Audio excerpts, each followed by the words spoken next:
बार फिर से स्वागत है।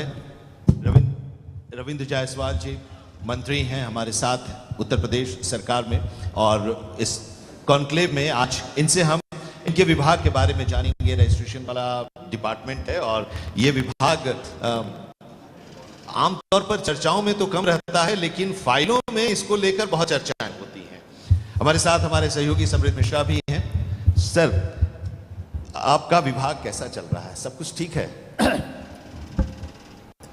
जब प्रदेश में अच्छा होता है लॉ एंड ऑर्डर, अच्छा होता है कानून, सबसे बड़ा उसका प्रमाण होता है रजिस्ट्री विभाग।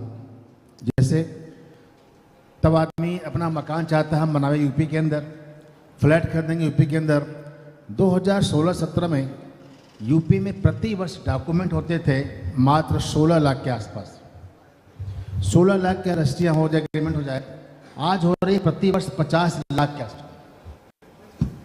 प्रदेश का सीमा बढ़ा नहीं, लेकिन लॉ एंड ऑर्डर इतना सुंदर हुआ कि हर व्यक्ति यहीं इन्वेस्ट करने आ रहा है, यहीं उसका सियाना बन जाए, यहीं उसका फ्लैट हो जाए, यहीं इसका मकान हो जाए। इस बात का प्रमाण है। पॉइंट नंबर 1, हमारा विभाग रेवेन्यू का है, लेकिन रेवेन्यू के विभाग होते हुए जनहित में हमने 19 प्रकार के छूट कर दिए। ये पहला वर्ष हुआ है कि 19 प्रकार के हमने छूट कर दिए। जैसे अगर आपके नाम पर अपनी प्रॉपर्टी है, आपको लगता है कि पिता का जमीन मकान खेत में है, गांव है, आपको लगता है कि हमको छोटा भाई है, बड़ा भाई है, हम उसको दे देते हैं। और आप एक भाई अपने भाई को देता था तो यूपी में उसका स्टाम्प पे करना पड़ता था। एक भाई अपने भाई को देता है कि भाई तुम गांव पर रहते, हम शहर में रहते, हम यहाँ क्या करेंगे, हम तुमको दे देते दान। तो सर्किल माना कि प्रॉपर्टी की कीमत 1 करोड़ रुपया है, तो 7 लाख रुपए स्टाम्प रखते थे, उसको हम लोग हटा दिए। अब केवल कर दिए 5,000 रुपया वन टाइम, एक बार में देना 5,000 रुपये, एक छूट किया गया। इसमें करीब 10 लाख परिवार ने इस डॉक्यूमेंट का इस्तेमाल किया, नियम का इस्तेमाल किया। यानी कि 10 लाख लोगों ने दान दिया, उतना ही लिया, 20 लाख लोगों ने लिया। एक परिवार मानने की संख्या 10 होती है, तो 2 करोड़ लोगों ने इसका लाभ उठाया है 1 साल के अंदर। Point number 1। फिर बड़ा बदलाव किया गया कि माना कि किसी परिवार के 3-4 पुस्तक के लोग आपस में बंटवारा नहीं किए, न खेत में न मकान में। उनको लगता है कि अब समय आ गया है कि हम अपने परिवार की चीज़ों को बंटवारा कर लें, तो उसको जाना पड़ता है कभी तहसील में, कभी कोर्ट के अंदर, टाइम लगता था। तीसरा ऑप्शन था कि पूरा परिवार के लोग इकट्ठा हो जाएंगे, वो आ जाएंगे रजिस्ट्री विभाग में, और ये तय करते हैं कि हम सब मिल करके परिवार के लोगों ने यह तय किया कि हम ऐसे ऐसे ऐसे ऐसे बांटेंगे। जो तय किए हैं उसको करते हैं रजिस्टर्ड।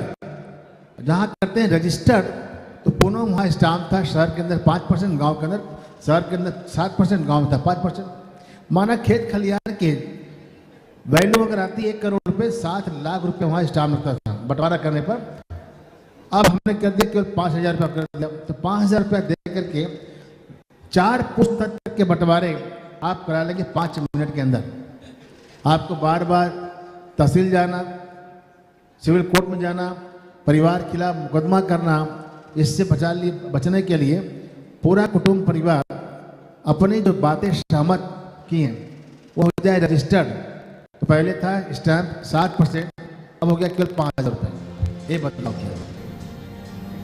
कॉन्क्लेव 2026 में आज हम बात कर रहे हैं यूपी का बजट, तरक्की का मास्टर प्लान, और इस कॉन्क्लेव के इस हिस्से में हमारे साथ उत्तर प्रदेश सरकार में ग्रामीण विकास मंत्री विजय लक्ष्मी गौतम जी हैं। बहुत स्वागत है मैम। राजनीतिक सफर और आपकी विभाग के कार्यों के बारे में हमने अभी देखा इस रिपोर्ट के जरिए। उत्तर प्रदेश का ये जो बजट है, इस बजट को, क्योंकि ग्रामीण विकास महकमा आपके पास है, भारत गांवों का देश है, और भारत की अभी भी एक बड़ी आबादी, चाहे वो टेक्नोलॉजी के क्षेत्र में हम कितना भी आगे बढ़ जाएं, मनरेगा को लेकर उसमें कुछ भ्रष्टाचार की बातें आई, और फिर अब एक नया कानून बना है जी राम जी का। उस मनरेगा की छाया जी राम जी पर न पड़े, ये आप लोग कम से कम उत्तर प्रदेश के संदर्भ में अगर हम बात करें तो महकमा आपके पास है, वो एक चुनौती होगी आपकी। ये जो मनरेगा पहले बना था और पहले लोग उस पे काम किए थे, तो बस गड्ढा खोदना और गड्ढा पाटना, तो बहुत सारी चीज़ों पकड़ में नहीं आ पाती थी और भ्रष्टाचार हो जाता था। इसके लिए नए अधिनियम ला करके विकसित भारत जी राम जी का जो है ये नया लाया गया।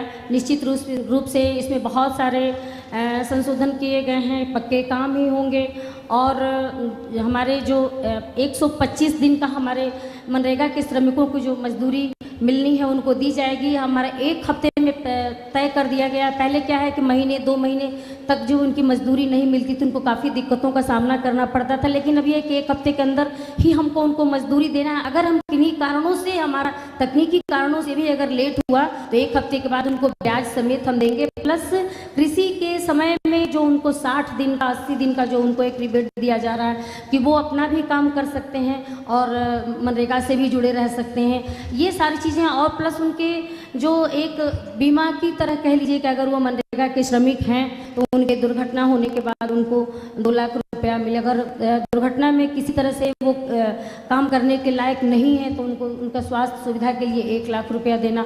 उनकी बच्चियों की शिक्षा के लिए, उनके बेटे और बेटियों की शिक्षा के लिए भी जब तक वो बालिग नहीं हुआ तब तक उनके एजुकेशन के लिए सरकार पैसा देगी, बेटियों की शादी भी कराएगी।